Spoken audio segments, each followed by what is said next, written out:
faut dire que ce projet, c'est un projet international qui est financé par l'Union européenne et il y a plusieurs pôles. Donc notre pôle, c'est le pôle de la façade atlantique africaine qui regroupe 10 pays, le Sénégal.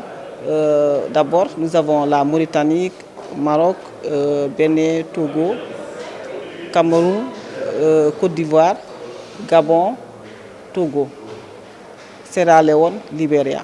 Voilà. Donc ces 10 pays composent la façade atlantique africaine. Donc on a des problèmes communs. Donc on veut mettre en place une réglementation qui sera bénéfique pour protéger la santé des populations, mais aussi l'environnement. L'autre volet donc, de ce projet, c'est véritablement de renforcer la sensibilisation des entités donc, du transport des marchandises dangereuses, mais également de leur personnel. Donc ça a été l'occasion véritablement de faire des exercices, de renforcer à travers donc, des formations. Je pense qu'on a pu tirer donc, les enseignements de ce projet qui est arrivé à terme après 3 ans d'activité.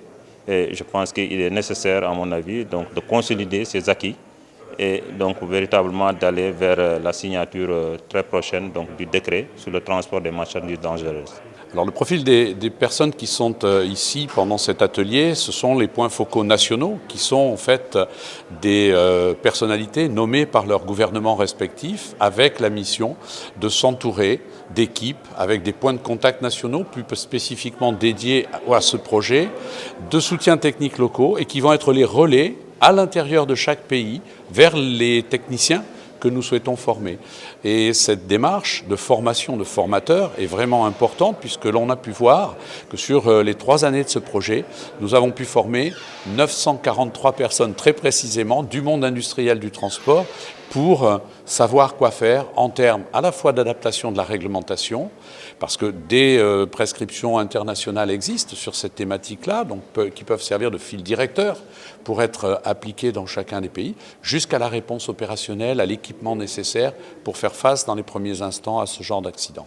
Que nous intervenons pour le compte de l'Union européenne avec les pays partenaires pour assurer la mise en œuvre du projet à travers notamment la mise à disposition de l'ensemble de l'expertise sur ce projet. Vous l'avez vu pendant cette cérémonie et pendant cet atelier.